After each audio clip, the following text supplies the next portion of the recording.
Welcome back, everyone, to another episode of Cinema d'Amore. I'm your host, Chuck, joined by Justin. And we're, as you pointed out before, we just keep, I guess I just keep picking movies with people that have died. Although the last one was on purpose, Unforgiven.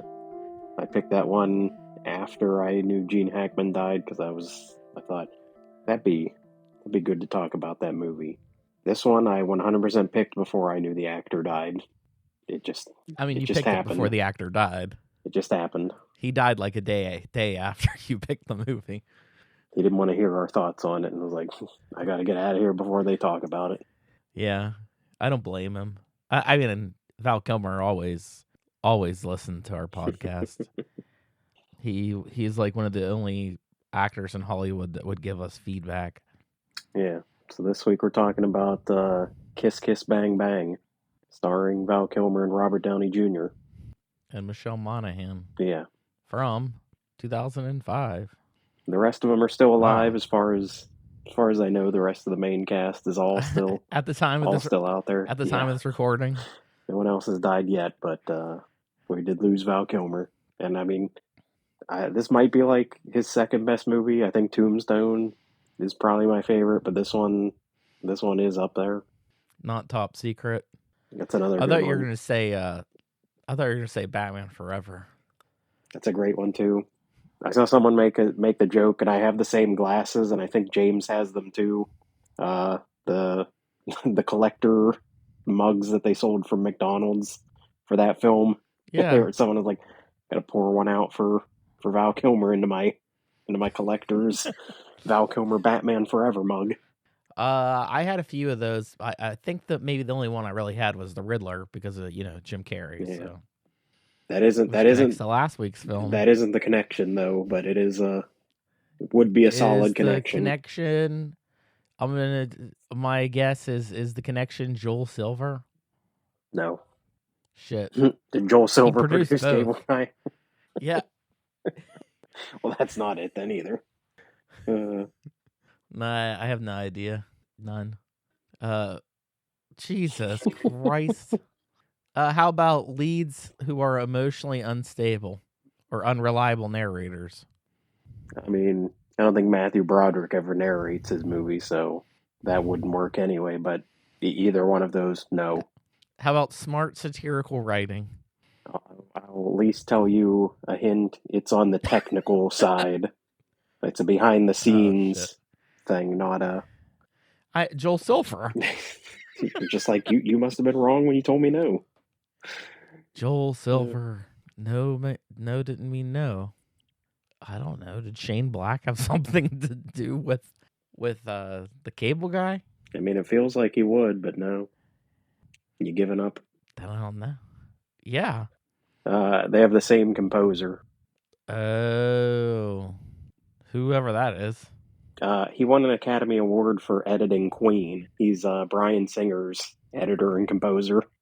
Oh, wow. Yeah. John Ottman is his name. Interesting. Yeah. Yeah, I don't know why. He did other things, but I know that's what he's mostly known for, is that he did pretty much all of Bryan Singer's films, and he did the editing and the scores for those, but those were the only films he edited. Every other film he ever did, he only did like the score for. I don't know why in particular Bryan Singer was like, I like your music, and I want you to edit my films for me. But nobody else did that. He did not get that trust from any other director, apparently. I don't know. Maybe he was like a part of Bryan Singer's like creepy shit. Well, he hasn't done anything in Hollywood since Bohemian Rhapsody, so I don't know if that's a sign that he's like that he's not welcome back or something, or that he knows things and he's like, you know what, I'm just gonna take my Oscar and I'm gonna leave. Yeah, you never know. Maybe he'll make his comeback. On the time of our recording, we're recording on Sunday, April 6th, and at the Steel City Con this weekend, today only, they had a surprise guest of Kevin Spacey, and everybody was just like, "What the fuck?"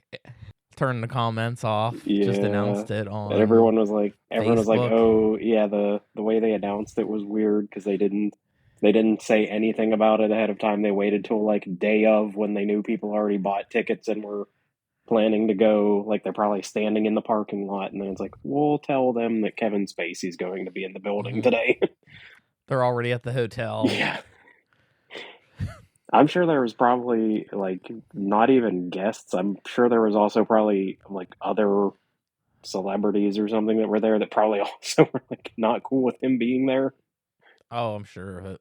Yeah, that was very weird. That was not something I expected to see today. It was I mean, I wasn't planning on going to it in the first place, but just kind of out of nowhere. I mean, they did a photo op combo of him and Stephen Baldwin. They did a Usual Suspects reunion for today too. So bringing it all back to him, to Bryan Singer. Did you? You should have run out and got one. I know. Yeah. When else am I going to get that opportunity? I'm sure the line wasn't that long. Maybe they had like Ansel Elgort. You could have got like a Baby Driver or something. Yeah. Really rope in all the guys with allegations. Sounds like a terrible thing where we would have like a convention, but it's just people that are terrible people. It's like, Stephen Baldwin, you don't have any allegations, but you're just not a good actor, so... We have Harvey Weinstein from jail. He's just on a constant Zoom stream. Yeah, I mean... yeah, no one shows up. Yeah. If you're here, you're problematic by association. Oh, no. I didn't go to this one. I did was a little tempted for Henry Winkler, though. It would have been good. Oh, I have my Scream poster to sign by a bunch of people. I should have got his. Yeah, could have had it there. Could have, but I failed. That's just how these things go. But Kiss Kiss Bang Bang, same composer. Yeah, that's how we were. The music's connected it. I guess the music's all right in both. I honestly can't even think of the music. Yeah, I feel like mostly in Cable Guy, you probably think more of like the 90s soundtrack from that movie more than the score in general. What, Jefferson Starship and the I Love Lucy theme? Yeah, just some random stuff in the background. But yeah, this I can't either. He's one of those guys, I guess, that he's not super obtrusive. I mean, even thinking of all of Bryan Singer's movies, the only one that I could really think of the score, and I think it is really stands out, is probably Usual Suspects. Like, I probably couldn't tell you anything about the scores for the rest of his movies, other than Superman Returns. But that was John Williams. I think that was the only one that this guy didn't technically work on, because they brought John Williams back for Superman. They would. Yeah. Couldn't just take his theme, had to reuse them. Yeah. Now we get new Superman coming out soon. Called Superman. I couldn't remember. I almost thought we might have talked about this movie before, because I know we've done noir and neo-noir multiple times, but I was pretty sure we hadn't talked about this movie, and it's a good one. I feel like it's one that doesn't get brought up a lot, even though it was, I mean, pretty much, I know Robert Downey Jr. said multiple times that's probably the movie that got him Iron Man. It is also like the Cable Guy. I think it kind of bombed in the box office and then became like a cult classic. I thought it was a fun, cool movie, but I don't even remember it being in theaters. I just remember it straight up being on DVD. I'm trying to think of, I don't know. I guess this is Shane Black's first movie that he directs. No, it isn't. Right? No. What's his first movie? Not this. He directed... What is it? I had to look up, because there's some things I think he directed, but he was only a writer on, like Predator and stuff like that. Well, uncredited, but no, he did like The Last Boy Scout. Long Kiss Goodnight was before this. He didn't direct them? You're right. This is his first directing. Those were all writers. I thought he had directed at least one of those. He's like a well-established writer, and I feel like, well, you said The Long Kiss Goodnight. Yeah. I feel like he kind of disappeared after that. Unless there's something in between. No, there's 9 years in between those films. Yeah, he's just kind of gone for a bit, and then he came back, and did he have a strong comeback? I guess. Yeah. His career progressively grows after this movie, but maybe he crashed it again with The Predator. He did do The Nice Guys, which went over very Yeah, well, Iron Man and 3, Iron Man which is, 3, I mean, better than which Iron did. Man 2. I really love Iron Man 3, but I don't think that the majority of the MCU fans did like that movie because Yeah, he wasn't in his it was like, what if Iron Man didn't have his costume? yeah, for most of the movie. Yeah, And this film does little kids are gonna complain. keep his tradition that is in most, if not all, of his movies that he's written or directed, or a good chunk of them, that At they have least Christmas. directed. At least, yeah, Christmas is his big His thing. first one's Lethal Weapon, which the big finale is like the guys fighting on the lawn with like, Christmas decorations up and everything. It's in this. It's in Iron Man 3. I think The Nice Guys Nice takes place Guys. around Yeah, Christmas, at least part of it. I think it's just the ending, like The end ends in ending scene Christmas, or I think. something. Yeah, I don't think the Predator Probably. probably was somewhere in there. It's probably they probably talk about it being around Christmas. I don't know why he likes to I set his mean, I feel movies like around it's there. like, I wonder if he like didn't realize he was doing this and I feel then like he's doing it. He's got to be pointed it doing it on out. purpose. That he's like, it's a trope. What if it isn't? What if he's just like, it just takes, there's just a little bit here on Christmas. He just likes Christmas. But he likes that like LA Christmas, so you can't tell that it's straight up tell that it's Christmas. You need like decorations or a narrator to tell you. I do like Robert Downey Jr.'s terrible narrating in this. I mean, flat out breaks the fourth wall within like the first 5 minutes, like by flat out referencing like that this is a movie you're watching. Yeah. Yeah, and then I like how he's like going back to like, oh, I should have explained that scene a little bit better. Oh, look, let's put Ma and Pa Kettle right in the middle of the frame in front of that big sign that we should probably see. Get out of the way, old folks. Yeah. And they listen to him. So when this takes place, I don't know. Where it takes place. LA. I mean, obviously, we have the exact times and shit, but I mean, what I was going with was is in the realm of reality. Where does this take place?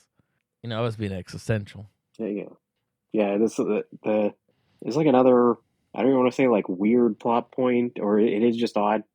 Multiple times throughout this movie, I guess it's assumed that he's talking to a son that he has about like getting him a toy, and the kid's like, "I want this." He wants this RoboCop type action figure from this TV show, and that's like the first thing we see is he's talking to the kid, and while him and this other guy are breaking in to like a warehouse stealing things, and he's like, I'm gonna get it. And they're like, wait, are they open? And he's like, yeah, of course they're open on Christmas Eve. Like, of course they would be. Christmas hours. Yeah, Christmas hours. And then he has this long convoluted thing of how he gets to LA is he stumbles into a casting for a movie, and this guy's like, oh, he's so great, like take him to LA. And then like the kid is seemingly forgotten, other than a couple times here and there. He does call somebody on the phone, and he's like, "Oh, Christmas was good. Oh, you're gonna get your toy any day now. That robot I got you." And I'm like, does he even care about this kid? Like, Dad, why don't you just ask an associate? Dad, no, that was a toy from 2 years ago. It's like he's in the bar looking in the bargain bin. Yeah, His partner gets violently murdered. Yeah, because there's like a lady that's like trying to be a hero. Their break-in doesn't go too well. When you hear his friend has the gun, and when they're walking down the street running from the alarms, and he's like, "Give me the gun," and the other guy goes, "You give me the bullets." It's like the one guy's carrying the gun while the other guy carries the bullets. That's how they split up their duty there. Yeah, then when he breaks into the casting call and he's got the script, and they're like, "You got your partner killed." So he's just reminiscing about his buddy that just got shot just violently like a couple minutes ago. Yeah. Yep. Then he's getting invited to fancy parties, meeting up with the people in Hollywood, like Gay Perry, which is a great name, and I do like. I mean, they're back and forth with him and Val Kilmer. It is what makes the movie. I think he definitely. That's Shane Black's other thing, I guess I would say, is he definitely likes buddy movies. He loves to have like two main leads that just bounce off of each other throughout the film. It's obviously in this. It was in Lethal Weapon. It's in Nice Guys, like, Are you gay? Not anymore. I'm knee knee deep in deep in pussy pussy. Just now. kept the name because it's so cool. Yeah, I mean, this is yeah. Val Kilmer just has those great lines, and he plays everything like so sarcastically. Like, there's not a single line that he says in this entire movie that he says seemingly with any sincerity at all. It's like always constantly like sarcastic from everything he says to him. You know what you'd see if you He does looked have up that cool. idiot in the dictionary? A picture of me? No, the definition of idiot, which you clearly are. Yeah, I just saw that the other day. Like that reposted that scene online for some reason. Yeah. I feel like you saw it and you were like, kiss, kiss, bang, bang. That's what we're doing. No, where they're all tied up and he does that shot where he's like being like, I think that you're gay and I think you like me. And then he looks like he's like going to like pull his dick out or something, but he just has that tiny ass gun and he shoots it through his pants. And he's like, yeah, homophobes will never check there. Yeah. This does have a. I mean, it does have almost your exact perfect noir plot line, which is, I mean, you do literally have to have the characters almost explain it to you because there's just no way you could ever figure out what's going on if you just watch, because everything is just so spun around. You know, he thinks he's going for just some random surveillance. It's like, I don't know, I got paid $2,000 to watch this guy, which then turns into them finding a dead body, people getting dumped over, you know, cars flying out into the lake. Accidentally shooting the dead body Yeah. and then being like, they're going to think we killed this person. Quick, give me my gun. Oh, I already threw it away. You threw it next to the car? Great, perfect. So when they Hey, Robert so when they drag the river, when they Yeah. drag the lake, they'll find the car and my gun right next to it. Yeah, I mean, it is funny. And Robert Downey Jr., well, he kills like 2 people in this thing, like once. But he's like straight up murderer. It's yeah. So it's a little easier maybe the second time that he has to kill a guy, but Mm-hmm. Yeah, that's a pretty, and it feels like a pretty brutal scene for some reason for just being squibs or whatever when he's shooting the guy with the silencer, yeah. and the guy's like has that like you son of a bitch look on his face as he keeps like putting bullets into him.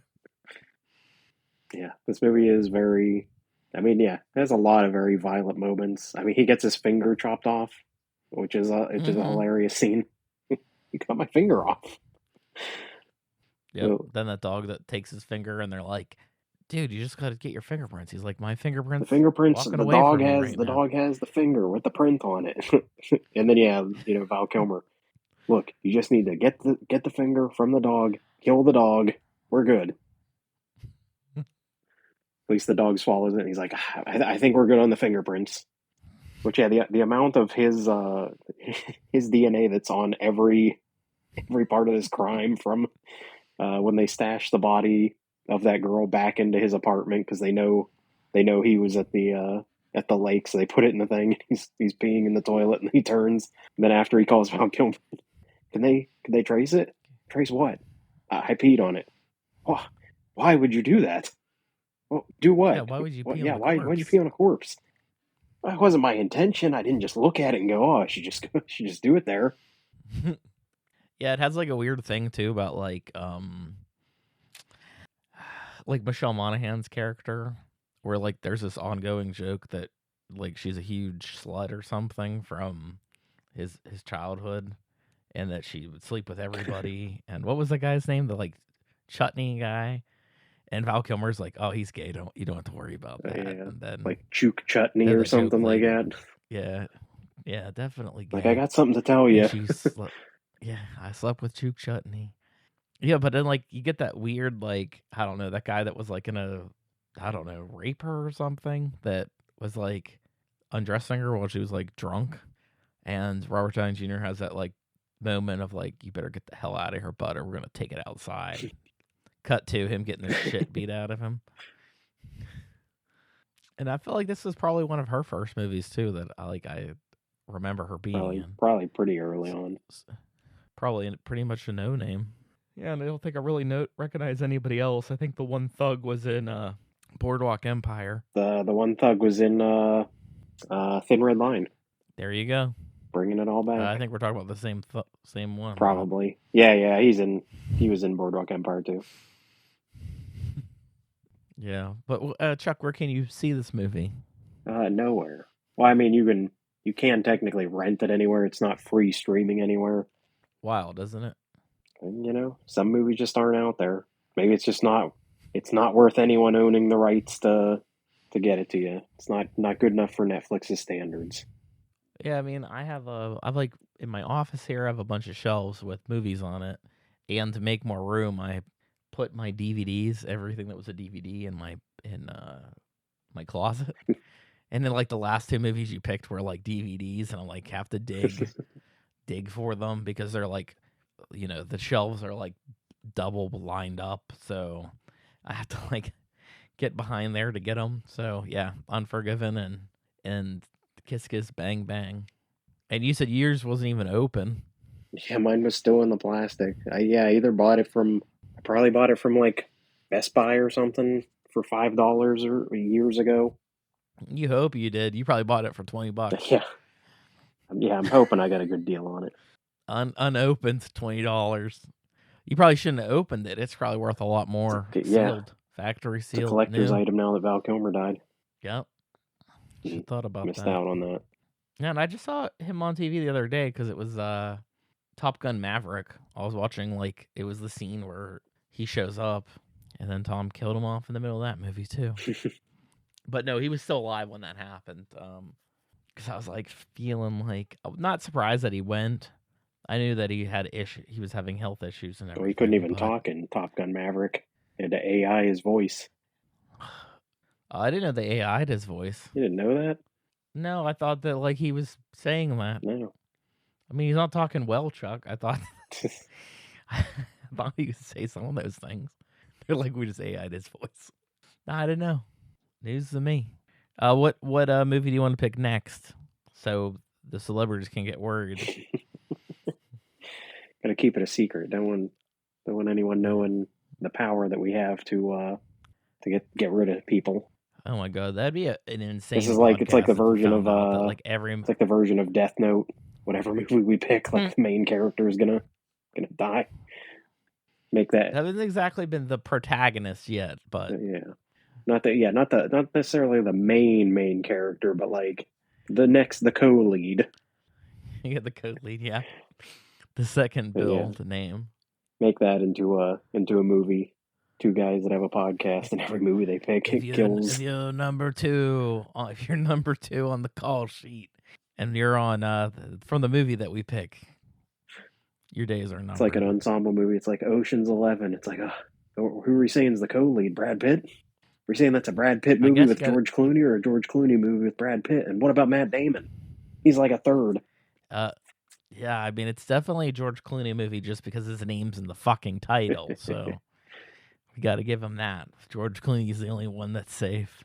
Yeah, I would say it'd be Brad Pitt in that scenario. I don't think it's Matt Damon. I think Matt Damon's third, like you said. He's too low on the card, just a little bit. His name's a little bit. He might technically be under Julia Roberts on that list for that one. So, is Julia Roberts in the first movie? Yes. Or did you jump to Ocean's 12? She is 100% in that movie. Oh, well, it's been a while. Well, there you go. I'll figure out a way to connect it to Ocean's 11, so we can do that next time for you. I'll figure out a way to connect it to whatever you pick. Hey, you know what? I only have that on DVD, so I'll have to dig it out. I'll have to dig it out of the closet. Yeah. Yeah. Yeah, I feel like there's a couple movies that have been that way where I'm like, how many streaming services? It's not streaming on anything.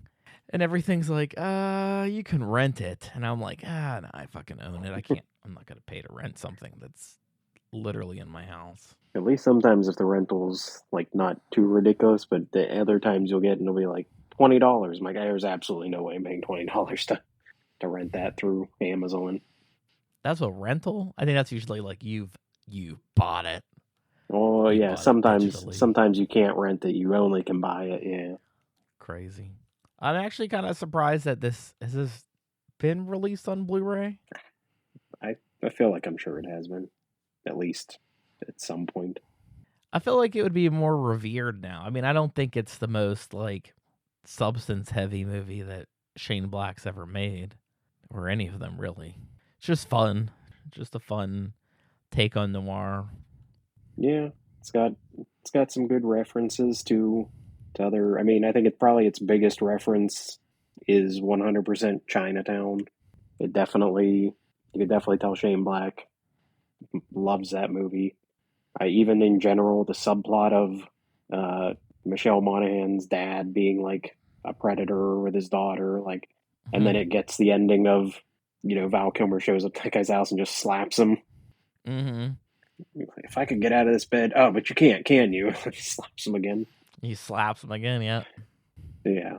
So there's some I do like those moments at the end of this film where it's kind of that Robert Downey Jr. brings up multiple times like, oh, I know what you're thinking. This is the time when you'd say, oh, there's no way that happened, and they just brought all the people back, and then I do like when he brings all of the characters back that have died throughout the movie, like the two gangsters and the girl Mm-hmm. with the pink hair, and then Abe Lincoln's there. Like, we brought back everyone that died.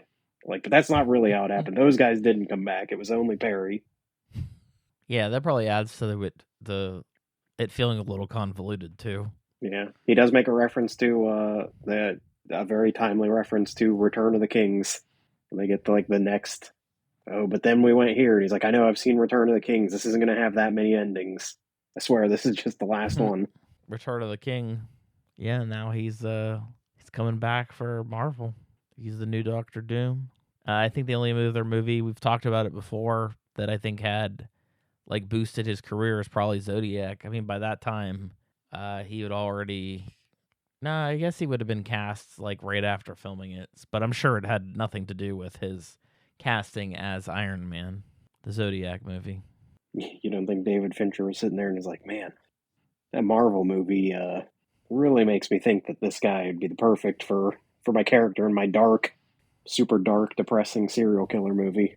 Well, I meant it the other way. Like he's did the same thing, and he saw Kiss Kiss Bang Bang, and he was like, "Oh, I want Robert Downey Jr." I mean, probably. Yeah, probably worked out more that way. instead of like what Chaplin. Yeah, Like, oh, what's that Chaplin guy doing? he's still like I don't know. I can't figure out. Feel like I can't figure out what Robert Downey Jr.'s deal is. He goes from some movies to being really great, like stuff like this, or he was in Oppenheimer, won an Academy Award for that, and then he'll do dumb things like Doolittle, and I'm just like, what are you doing, man? Like, how do you go back and forth? I mean, Doolittle seems like a more of a dud than most of the things that he does. Yeah, I'm not saying I he's mean, a I thought terrible his actor. Sherlock Holmes ones were a little bit more goofy. Yeah, Not bad, but I don't know. Kind of weird for Robert Downey Jr. to be Sherlock Holmes. but yeah, now he's gonna be. I don't know. Feel like maybe he wants some more of that money. He's like, these other movies are good, and I like winning awards, but I'm sure Oppenheimer didn't pay what Iron Man was paying. Well, maybe was tired of like, I made enough money. I can't do Iron Man again. And they're like, we want you back, but as a different character. And he's like, I'm game. I like the money, and I'm not the same person. So, Yeah, but I guess it is interesting because we don't know how he's going to play that role. Like, are we going to see him ever before that mask gets melted to his face? yeah. Is it all just voice acting? He never even actually filmed anything. Just recorded lines. Or you think it would have that like chance to think like, oh, it's Tony Stark, and it's like, no, I'm Doctor Doom. I'm what's his name? Something Von Victor Victor Von Von Doom. Doom. Tony Stark? No, my name's Victor. Victor Von Doom. That's just what I imagine. Yeah, it would be really fucking weird to like hire him, pay him all that money, but he's just a voice. And he could do like a weird voice. He could be, I mean, I know Groot's not a good example, but to be like, yeah, that's Vin Diesel. He doesn't say much, and it doesn't sound like Vin Diesel, but he's making a lot of money off of this. And that'll be Robert Downey Jr.'s Doctor Doom. He'll have like such a weird voice, and Be they'll be doing like, like a I can't tell silly if that's German Robert Downey accent Jr. or something. A German accent would be funny. I'm talking. They're doing. Yeah, I can't imagine that. Yeah, that would be hilarious. Yeah, I mean, this is a good movie. I've enjoyed it when it came out. I guess I really haven't thought about it that much since. I think more than anything, it's like what we've been saying. Everything's been kind of like, oh yeah, these are one of the movies where he kind of made a comeback. Now Shane Black wouldn't even be able to afford him unless he was talking to animals. Then he'd be like, I'm in. Discounted price. How do I follow this up? Gotta be something good. Or bad. I mean, you could. I mean, that would be a wild choice to go, you know what? I want to do a bad movie. I mean, The Cable Guy, I guess, was kind of close, but it wasn't. It's not as bad as I think people make it out to be. It's not a great movie. Yeah, but it's not terrible. You know, it's watchable. It's not. We've covered worse movies. It is watchable. We have. I don't think we're ever gonna do a worse movie than Feed, but you know, maybe. Or any of those YouTube movies that we watched, those were all pretty terrible. You never know. Yeah, I mean, I think the movies that me and you consider bad are still a lot better than those ones. That's why when people are like, this is the worst movie, like Snow White came out, this is the worst movie ever. I guarantee you it is not. I guarantee you I can find some movies that are worse. Like, you might not like it, but I'm sure it has some sort of structure to it. I'm sure it's fine. I think I'm hearing birds on your side, Chuck. There are no birds here. Okay. It's a bird-free zone. Shit. Because we're trying to go back to winter now, I guess. Yeah, I got nothing else really interesting to say. If I said anything interesting to begin with. We rarely do. I think sometimes we do. Yeah, this one was just like, yeah, that's a good movie. Yeah. Made me laugh. It's a good, easy way to spend, an hour and 45 minutes. Yeah, it's not a long movie. Yeah. You just get in, get out. It looks a lot better than I remember it, too. Like, I kind of vaguely remember, like, nothing very stylistic, but the style I felt was, like, a lot more subtle. Like, it was definitely there. Like, it's just like, you need an example, maybe? Like, when they're running through the alley after that toy store fiasco, and it's, like, all atmospheric with the, it's got, like, fog and water, like, reflective surfaces and stuff like that. So it does feel like hardcore noir. It's all about the lighting with the noir. Yeah. Then the neo-noir took that out. All right, I'm done. You want to give a nice outro, Chuck? No. Did you say no? Yeah, just leave it like that. Just leave it like that? Just end it? Just end it. Okay. We are Cinema d'Amore. Follow us on Facebook and Twitter to stay up to date with news and information on upcoming episodes.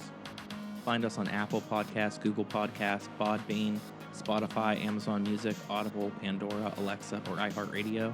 It would be greatly appreciated if you subscribe to our podcast on your platform of choice. We also appreciate feedback, so rate us, review us, and let us know what you think.